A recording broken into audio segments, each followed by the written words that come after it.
Hello guys, this is Abhi from Webtoon society. இன்றைக்கி நம்ம ஒரு சூப்பரான முரேம் ஸ்டோரியை தான் பார்க்க போகிறோம். ஸ்டோரியோட நேம் என்ன? Memoir of the king of war. ஸ்டோரியோட ஒன்லைன் என்ன?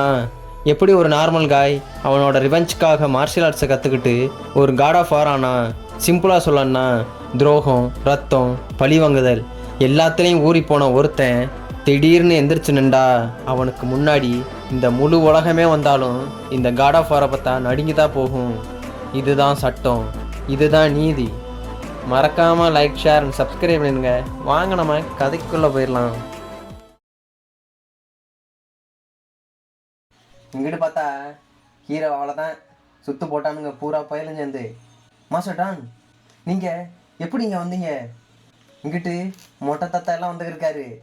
இங்கிட்டு அவனுங்க அது கூட தெரியாமல் இன்னும் பேசிக்கிருக்கானுங்க.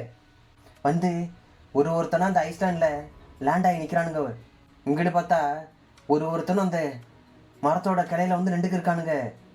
அப்போ அவ சொல்லிக்கிருக்கா, உங்களை யாரோ ஒரு ஆள் என்ன மாதிரி வேஷம் போட்டு இந்த பிளேஸுக்கு ஏமாற்றி வர வச்சுருக்கானுங்க. ஹீரோ அங்கிட்டு பேசிக்கிருக்கிறத கவனிச்சுக்கிருக்கானுங்க. ஓ, வேஷம் போட்டு வர வச்சது யாருன்னு நான் கண்டுபிடிச்சேனே. எக்ஸாக்டா உங்களுக்கு என்ன வேணும்? இந்த ஐஸ்லாண்டுக்கு எதுக்கு என்ன வர சொன்னீங்கன்னு ஹீரோ கேட்குறான். இங்கிட்டு பார்த்தா அந்த கூட்டத்துக்குள்ளே ஒருத்தன் ஒரு ரெட் கலர் கேட் போட்டு நின்றுக்கு இருக்கான். வேற யாரு? நம்ம மோயன் ஜியோல் தான். இங்கிட்டு ஹீரோ கேட்குறான், நீங்கள் யார்? என்ன காரணத்துக்காக ஹான் சாங்காவோட வேஷத்தை போட்டிருக்கேன்னு ஹீரோ கேட்குறான். இவன் எப்படி இவன் கண்டுபிடிச்சான்? மாஸ்டர் டான், நீங்கள் என்ன சொல்லிக்கிருக்கீங்க? என்ன இன்னுமா நீ அவளை மாதிரி ஆக்டிங் போட்டு இருக்கேன்னு சொல்லிட்டு ஹீரோ ஒரு அட்டாக்க போடுறான். இவளுக்கு சரியான ஷாக்கு. போடல அவள் மேலே இருந்து விழுகுது. இங்கிட்டு அவளோட கேட்டெல்லாம் பறந்து போய் விழுகுது. அவளோட ஃபேஸை பிடிச்சிட்டு அப்படியே உட்காந்துருக்கா. அவள் மேலே போட்டிருந்த அந்த ஃபேஸ் மாஸ்க் அப்படியே கிழிஞ்சு போச்சு. கிங் ஆஃப் வார், யூ பேஸ்டர், நான் ஹான் சாங்கா இல்லைங்கிறது உனக்கு நல்லாவே தெரிஞ்சிச்சுண்ணா. நான் ஏன் இன்னும் உங்ககிட்ட வேஷம் போட்டிருக்கேன்னு சொல்லிட்டு அந்த மாஸ்கை பிச்சு அப்படி எடுக்கிறா. ஆமாம், நீ யார்? என்னோட நேம் தான் எம் காயு. நான் தான் இப்போதைக்கு இருக்கிறதுல லாஸ்ட் சர்வைவர் அந்த ஸ்டீல் பிராண்டிசிங் எம் ஃபேமிலியில். என்ன ஞாபகம் இல்லை? நீ தான் எங்கள் ஃபேமிலியில் இருக்க எல்லாத்தையும் மேசக்கர் பண்ண ஆளாச்சே. ஹீரோ சொல்கிறான், எனது ஸ்டீல் பிராண்டிசிங் எம் ஃபேமிலியா? எனக்கு அப்படி யாருமே ஞாபகம் இல்லையே. உனக்கு எப்படி ஞாபகம் இருக்கும்? அந்த ஸ்டீல் பிராண்டிசிங் எம் ஃபேமிலி, எங்கள் ஃபேமிலியில் இருக்க எல்லாருமே அசசின்ஸ் தான். அவனுங்களை அந்த ஃபாரஸ்ட்லேயே கொண்டியே. அந்த ஃபாரஸ்டோட நேம் ஜாலின் ஃபாரஸ்ட். நீ என்னோட சிப்ளிங்ஸ், என் ஃபேமிலி எல்லாத்தையுமே அழிச்சிட்ட. ஹீரோக்கு அப்போ தான் ஞாபகம் வருது, ஸ்டீல் பிராண்டிசிங் எம் ஃபேமிலியா, அதுவும் ஷாலின் ஃபாரஸ்டா? எனக்கு இப்போ தான் ஞாபகம் வருது. நான் மாஸ்டர் மேக்கை அந்த நாம்கன் ஃபேமிலிலேருந்து காப்பாற்றி வந்ததுக்கப்புறம் அவனுங்க தான் என்னை அட்டாக் பண்ண வந்தானுங்க. நாங்கள் அந்த ஹார்ஸ் காலேஜில் வந்தப்போ கண்டினியூஸாக அந்த ஃபாரஸ்ட்டில் அட்டாக் பண்ணது இவனுங்க தான். ஓ, இந்த ரீசனுக்காக தான் ஹான் சாங்காவோட வேஷத்தை போட்டு என்ன இந்த பிளேஸ்க்கு வர வச்சியா? அப்போ உன் ஃபேமிலியோட டெத்துக்கு ரிவெஞ்ச் எடுக்க வர வச்சிருக்க. ஆமாடா, கரெக்டாக தான் சொல்கிற. என் ஃபேமிலி எல்லாத்தையுமே அந்த ஷாலின் ஃபாரஸ்ட்டில் கொண்டது நீ. அப்போ உன்னை ரிவெஞ்ச் எடுக்க இங்கே வர வச்சது நான் என்ன தப்பா? நான் உன்னை வாட்ச் பண்ண வரைக்கும் நீ இந்த இங்கிலேடி ஹான்ட்ட மட்டும்தான் ரொம்ப அன்யூஸ்வலான நடந்துக்கிருந்த. அதனால தான் நான் அவளோட அப்பியரன்ஸ் எல்லாத்தையும் இன்வெஸ்டிகேட் பண்ணி அவளை மாதிரியே அவளோட மூட், பிஹேவியர், அவளோட ஆக்டிவிட்டி எல்லாத்தையும் பெர்ஃபெக்டாக வாட்ச் பண்ணி இப்படி இமிடியேட் பண்ணியிருக்காண்டா. நான் எல்லாத்தையும் கஷ்டப்பட்டு ப்ரிப்பேர் பண்ணேன். பட் ஒன்றை இப்படி ஏமாத்துறது தான். ஹீரோ சார், நீ எல்லா பேசிக் விஷயத்தையும் கண்டுபிடிச்சா சரி, ஹான் சாங்கோட இன்னொரு விஷயத்தை கண்டுபிடிச்சியா? அவளோட வாக்கிங் ஸ்டைல். நீ அவளை மாதிரி இல்லைன்னு எனக்கு நல்லாவே தெரியும். அது மட்டும் இல்லை, நேற்று நீ வாட்ச் பண்ணிக்கிறந்தான்னு முதற்கொண்டு எனக்கு நல்லாவே ஃபீல் ஆச்சு. ஹீரோ சார், நீ என்னை கொலை பண்ணுறதுக்காக இங்கே வர வச்சா சரி, எனக்கு இன்னொரு டவுட் இருக்குது. இங்கிட்டு அவ சொல்லிக்கிருக்கா, நாங்கள் அவளை மாதிரியே வேஷம் போடுறதுக்கு எல்லா மாஸ்கே ரெடி பண்ண தான் செய்வோம்.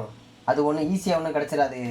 நாங்கள் இது அனிமல் ஸ்கின்னோட யூஸ் பண்ணால் எல்லோரும் ஈஸியாக கண்டுபிடிச்சிருவாங்கன்னு தான் வேறு டிஃப்ரெண்ட்டான வெளில யூஸ் பண்ணிக்கிருக்கோம். ஹீரோ சொல்கிறான், நீ என்ன வேணால் ட்ரை பண்ணியிருக்கலாம். பட் அவளோட ஒயிட் ஷைனான ஹேர் அதை உன்னால் ரெப்ளிகா பண்ணவே முடியாது. ஒன்றை மாதிரியான பீப்புள்ஸால் வெறும் ஃபேஸ் மாஸ்க்கை மட்டும்தான் போட்டு தெரிய முடியும். எப்படியோ நீ அவளை மாதிரி பெர்ஃபெக்டாக ஃபேஸ் மாஸ்க்கை போட்டு வந்திருக்க சரி, பட் இது அவளை மாதிரியே லைட்டாக சிமிலராக இருக்கத்தான் இருந்துச்சு. பட் எனக்கு எந்த ஒரு கியூரியஸும் கிடையாது. நீ இதை யார்கிட்டருந்து வேணாலும் வாங்கி யூஸ் பண்ணிக்க. ஆனால் அவளுக்கு என்னாச்சு? அவள் அந்த ஃபேஸ் மாஸ்கில் மிஸ்டேக்ஸரா என்ன ஆச்சா? நீ எப்படி என் ஃபேமிலி அடிச்சியோ அதைத்தான் அவளுக்கு நான் பண்ணியிருக்கேன். என்ன ஹான்சாங்கோட கேட்டோன்னே உனக்கு கோவம் வருதா? என் ஃபேமிலியில் இருக்க எல்லாரும் செத்தப்ப இப்படித்தானே நீ கேஷுவலாக இருந்திருப்ப. அப்போ ஹீரோ சொல்கிறான், அப்போ அவளை கொலை பண்ண ட்ரை பண்ணியிருக்க அப்படித்தானே? ஆமாம். இவள் சிரிச்சுக்கிட்டு இருக்கா. என்ன கோவம் வருதா? நீ இப்படி ரியாக்ட் பண்ணுவேன் நல்லா தெரியும். அதுக்காகத்தான் அவன் மேலே கையை வச்சோம். இப்போ தெரியுதா? உன்னோட ரிவெஞ்ச் இன்னைக்கு ரொம்ப ஸ்வீட்டாக இருக்க போகுது. இவன் மொத்த டேகரையும் தூக்கி ஹீரோ மேலே அட்டாக் பண்ணிக்கிட்டு இருக்கா. ஏ கிங் ஆஃப் ஆர், இன்னைக்கு உன்னை பீஸ் பீஸாக கட் பண்ணி இந்த டாங்டிங் லேக்கில் ஃபிஷ்ஷுக்கு இறைய போடுறேன்னு. அப்போ ஒரு வாய்ஸ் வருது, ஏய் இது நீ கொடுத்த ப்ராமிஸை விட டிஃப்ரெண்ட்டாக இருக்குன்னு. பார்த்தா ஒரு எவர்லாஸ்டிங் செயின் அப்படியே வருது. இங்கிட்டு இவளுக்கு ஷாக்கு. ஹீரோவும் பார்த்துருக்கான் என்ன நடக்குதுன்னு. பார்த்தா வந்த எல்லா டேகரையும் அப்படி அந்த செயின் நிப்பாட்டி வச்சிருக்கு. வச்சது இல்லாமல் தூக்கி அவசையிலே வீசிட்டு போயிட்டான். எம் காயு, இப்போ என்ன பண்ணிக்கிட்டு இருக்க?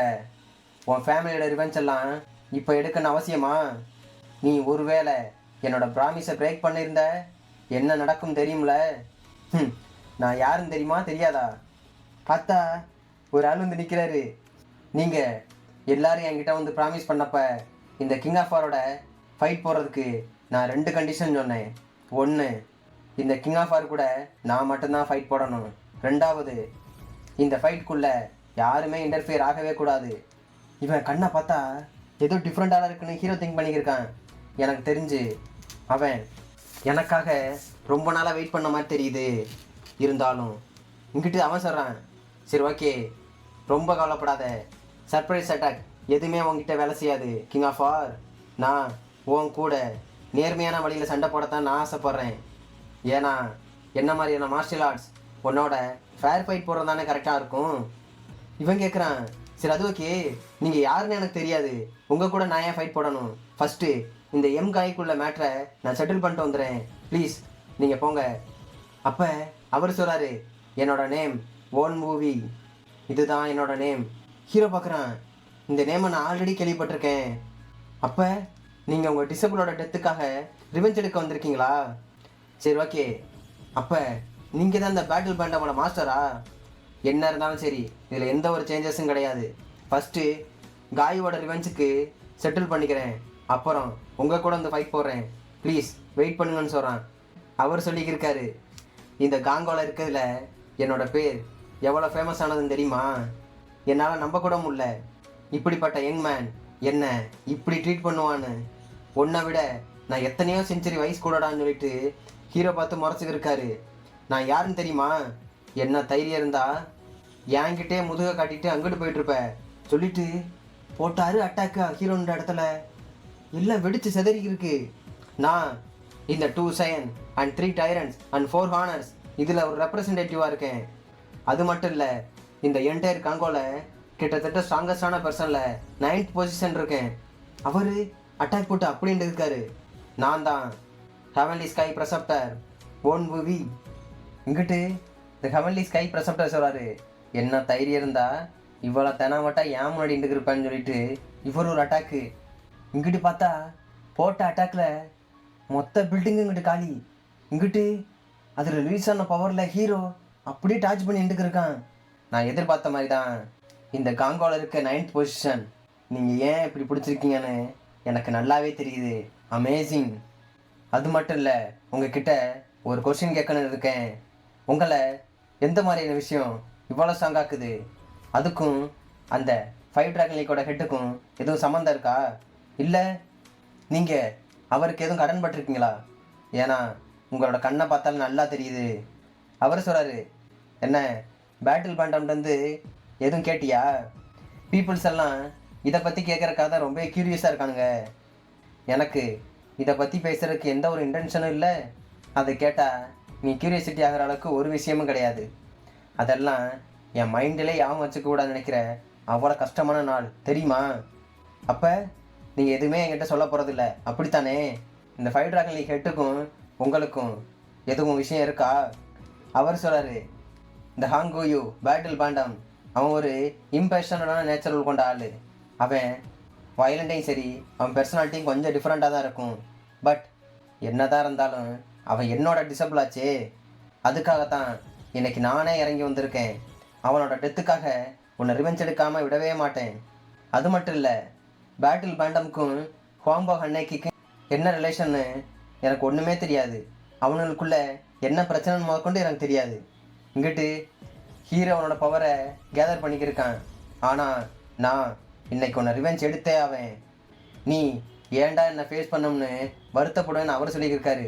இங்கிட்டு hero heavenly Atal general force இங்கிட்டு அவனோட பவரை கண்டினியூஸாக ரிலீஸ் பண்ணிக்கிட்டே இருக்கான். இந்த ஹெவன்லி அட்டல் ஜெனரல் ஃபோர்ஸ் இவன் இந்த ஒன் அண்ட் ஒன்லி பர்சன். இவன் மட்டும்தான் ஏன் முன்னாடி இப்படிப்பட்ட ஹியூஜ் இன்டர்னல் எனர்ஜியை கண்டினியூஸாக ரிலீஸ் பண்ணிக்கிருக்கான்னு சொல்லிட்டு இவர் குஷி ஆகிட்டாரு. இன்னைக்கு நான் ப்ரூவ் பண்ணுறேன், என்னோடய பாடியாலையும் சரி என்னோடய பவர்னாலையும் சரி, ஏன் அந்த பேட்டில் பண்டமை நான் பீட் பண்ணேன்னு சொல்லிட்டு ஹீரோ கால் எடுத்து வச்சதுக்கே அந்த இடம் போல நொறுங்கிட்டு இருக்கு. தண்டர்க்குவேன்னு ஒரு அட்டாக்கு. ஹீரோ சொல்கிறான், அது மட்டும் இல்லை, இந்த எண்டர் காங்கோலைய 9th பொசிஷனில் இருக்க ஒரு ஆளோட பவர் எவ்வளோ எக்ஸ்ட்ராடனரியாக இருக்குன்னு நான் கண்டுபிடிக்கிறேன். இங்கிட்டு ஹீரோ போட்ட அட்டாக்கு மொத்த இடத்தையும் பேர்த்துக்கிட்டு அவருக்கு நேரம் வந்துக்கிட்டு இருக்கு. பார்த்தா இவருக்கு ஷாக்கு. அவர் உடம்புக்குள்ளெல்லாம் தண்டர் கியூவை போயிட்டுருக்கு. இந்த எனர்ஜி கியூவை உண்மையாகவே என் உடம்புல இருக்க எல்லா ஃபோர்ஸையும் இழுக்கிற மாதிரி இருக்குது.